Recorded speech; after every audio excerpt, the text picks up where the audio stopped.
सरस्वती व्यासं ततो जयमुदीरये।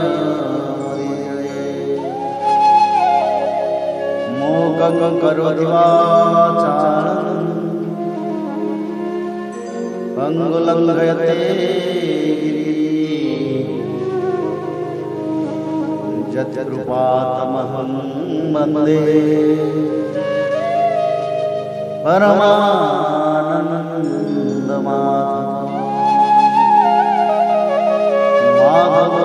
माधवो वाक्यं माधवो हरि परन्ते साधवा नित्यं सकलकार्येषु श्रीमद् भागवत महापुराण दशम स्कंध नवाध्याय। श्री कृष्ण का उखल से बांधा जाना। श्री शुकदेव जी कहते हैं, परीक्षित, एक समय की बात है, नंदरानी यशोदा जी ने घर की दासियों को तो दूसरे कामों में लगा दिया और स्वयं अपने लाला को मक्खन खिलाने के लिए दही मतने लगी। मैंने तुमसे अब तक भगवान की जिन जिन बाल लीलाओं का वर्णन किया है, दधि मंथन के समय वे उन सब का स्मरण करती और गाती भी जाती थीं। वे अपने स्थूल कटी भाग में सूत से बांधकर रेशमी लहंगा पहने हुए थीं। उनके स्तनों में से पुत्र स्नेह की अधिकता से दूध चूता जा रहा था और वे कांप भी रहे थे। नेति खींचते रहने से बाहें कुछ थक गई थीं।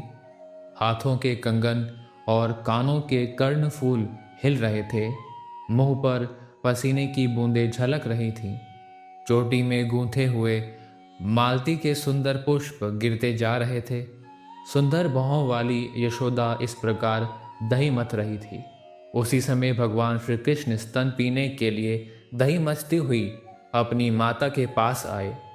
उन्होंने अपनी माता के हृदय में प्रेम और आनंद को और भी बढ़ाते हुए दही की मथानी पकड़ ली तथा उन्हें मथने से रोक दिया। श्री कृष्ण माता यशोदा की गोद में चढ़ गए। वात्सल्य स्नेह की अधिकता से उनके स्तनों से दूध तो स्वयं झर ही रहा था। वे उन्हें पिलाने लगी और मंद मंद मुस्कान से युक्त उनका मुख देखने लगी। इतने में ही दूसरी ओर अंगीठी पर रखे हुए दूध में उफान आया। उसे देखकर यशोदा जी उन्हें अतृप्त ही छोड़कर जल्दी से दूध उतारने के लिए चली गईं। इससे श्री कृष्ण को कुछ क्रोध आ गया। उनके लाल लाल होठ फड़कने लगे। उन्हें दांतों से दबाकर श्री कृष्ण ने पास ही पड़े हुए लोढ़े से दही का मटका फोड़ फाड़ डाला। बनावटी आंसू आंखों में भर लिए और दूसरे घर में जाकर अकेले में बासी माखन खाने लगे। यशोदा जी औंटे हुए दूध को उतारकर फिर मथने के घर में चली आईं। वहाँ देखती हैं तो दही का मटका का मोरा टुकड़े टुकड़े हो गया है। वे समझ गईं कि यह सब मेरे लाला की ही करतूत है। साथ ही उन्हें वह ना देखकर यशोदा माता हंसने लगी। इधर उधर ढूंढने पर पता चला कि श्री कृष्ण एक उल्टे हुए उखल पर खड़े हैं और छीके पर का माखन ले लेकर बंदरों को खूब लुटा रहे हैं। उन्हें यह भी डर है कि कहीं मेरी चोरी खुल ना जाए, इसलिए चौकन्ने होकर चारों ओर ताकते जाते हैं। यह देखकर यशोदा रानी पीछे से धीरे धीरे उनके पास जा पहुंची। जब श्री कृष्ण ने देखा कि मेरी माँ हाथ में छड़ी लिए मेरी ही ओर आ रही हैं, तब छट से ओखली पर से कूद पड़े और डरे हुए की भांति भागे। परीक्षित, बड़े बड़े योगी तपस्या के द्वारा अपने मन को अत्यंत सूक्ष्म और शुद्ध बनाकर भी जिनमें प्रवेश नहीं कर पाते, पाने की बात तो दूर रही, उन्हीं भगवान के पीछे पीछे उन्हें पकड़ने के लिए यशोदा जी दौड़ी।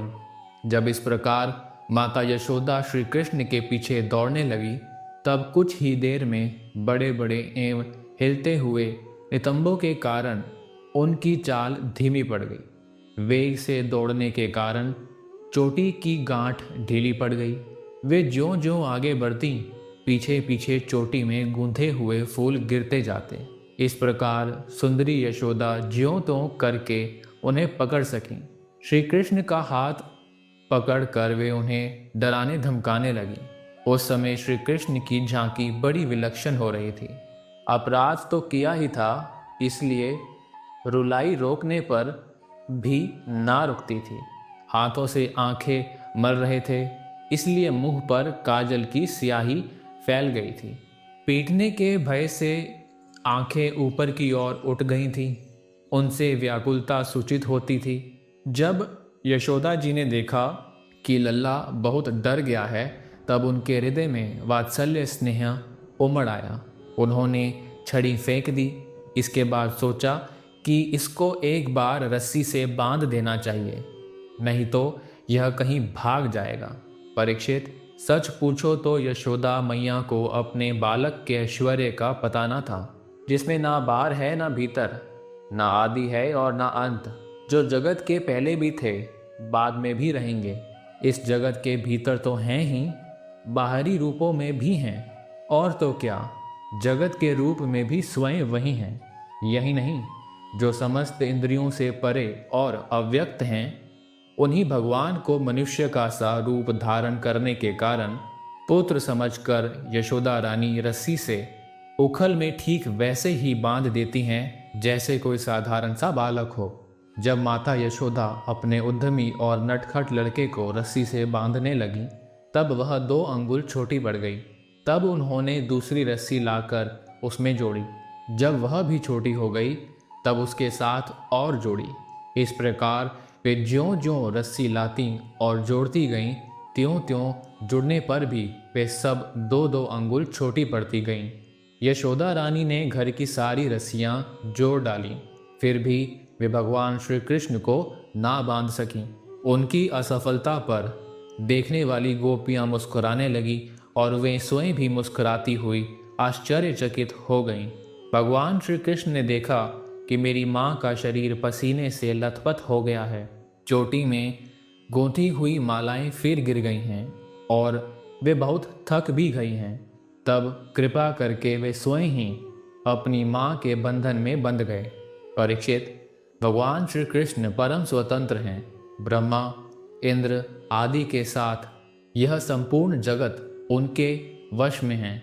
फिर भी इस प्रकार बंधकर उन्होंने संसार को यह बात दिखला दी कि मैं अपने प्रेमी भक्तों के वश में हूँ। ग्वालिनी यशोदा ने मुक्तिदाता मुकुंद से जो कुछ अनिवर्चनीय कृपा प्रसाद प्राप्त किया, वह प्रसाद ब्रह्मा पुत्र होने पर भी, शंकर आत्मा होने पर भी और वक्ष स्थल पर विराजमान लक्ष्मी अर्धांगिनी होने पर भी ना पा सके। यह गोपिका नंदन भगवान अनन्य प्रेमी भक्तों के लिए जितने सुलभ हैं, उतने देहाभिमानी कर्मकांडी एवं तपस्वियों को तथा अपने स्वरूप भूत ज्ञानियों के लिए भी नहीं हैं। इसके बाद नंदरानी यशोदा जी तो घर के काम धंधों में उलझ गईं और उखल में बंधे हुए भगवान श्याम सुंदर ने उन दोनों अर्जुन वृक्षों को मुक्ति देने की सोची, जो पहले यक्षराज कुबेर के पुत्र थे। इनके नाम थे नलकुबर और मणिग्रीव।